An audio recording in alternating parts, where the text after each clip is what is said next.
അല്ല, തീർച്ചയായിട്ടും രാഷ്ട്രീയ മത്സരമല്ല എല്ലായിടത്തും നടന്നത്. ചേലക്കര മാത്രം എന്ന് ഞാൻ പറഞ്ഞിട്ടില്ലല്ലോ. ചേലക്കരയിലും പാലക്കാടും വയനാടും നടന്നത് രാഷ്ട്രീയ പോരാട്ടമല്ലേ.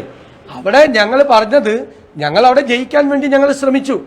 പക്ഷേ 40,000-ഓളം വോട്ടിന് CPM ജയിച്ച 2021 അസംബ്ലി സീറ്റിൽ ഞങ്ങൾ CPM-ന്റെ ഭൂരിപക്ഷം 12,000-ആക്കി കുറച്ചു. കുറെ കൂടി പരിശ്രമിച്ചിരുന്നെങ്കിൽ കുറെ കൂടി നല്ല പെർഫോമൻസ് ചെയ്യാൻ പറ്റും. ഞങ്ങൾ നന്നായി അവിടെ വർക്ക് ചെയ്തു. ഒരുപക്ഷെ പാലക്കാടിനേക്കാൾ നന്നായി വർക്ക് ചെയ്തു. പറഞ്ഞല്ലോ, അതിനെന്താ? അല്ലല്ലോ, അങ്ങനെയല്ല. എല്ലായിടത്തും രാഷ്ട്രീയ. ഇപ്പോൾ പാലക്കാട് എന്താ രാഷ്ട്രീയ മത്സരമല്ലേ? സൗന്ദര്യ മത്സരമാണ് നടന്നത്. അല്ല, പാലക്കാട് സൗന്ദര്യ മത്സരം നടന്നതാണ്. അല്ല, അത് ചേലക്കരയിൽ പ്രസംഗിക്കുമ്പോൾ പറയും ഇവിടെ രാഷ്ട്രീയ മത്സരമാണ്. പാലക്കാട് നടന്ന സൗന്ദര്യ മത്സരമാണ്. എല്ലായിടത്തും നടന്നത് രാഷ്ട്രീയമായ മത്സരവും രാഷ്ട്രീയമായ കാര്യങ്ങൾ. എത്ര വിവാദങ്ങളും എത്ര പ്രശ്നങ്ങളും ഉണ്ടായി.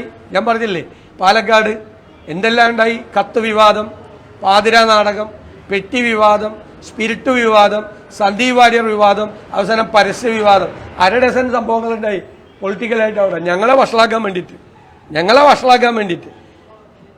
CPM 3-ാം സ്ഥാനം ഉറപ്പിച്ചിട്ട് 1-ാം സ്ഥാനത്ത് നിൽക്കുന്ന ഞങ്ങളെ വഷളാക്കാൻ BJP ജയിപ്പിക്കാൻ വേണ്ടി 1/2 ഡസൻ വിവാദം ഞങ്ങൾക്കെതിരെ ഉണ്ടായി. എല്ലാം തിരിച്ചടിച്ചു CPM-നെ. അത്രയേ ഉള്ളൂ.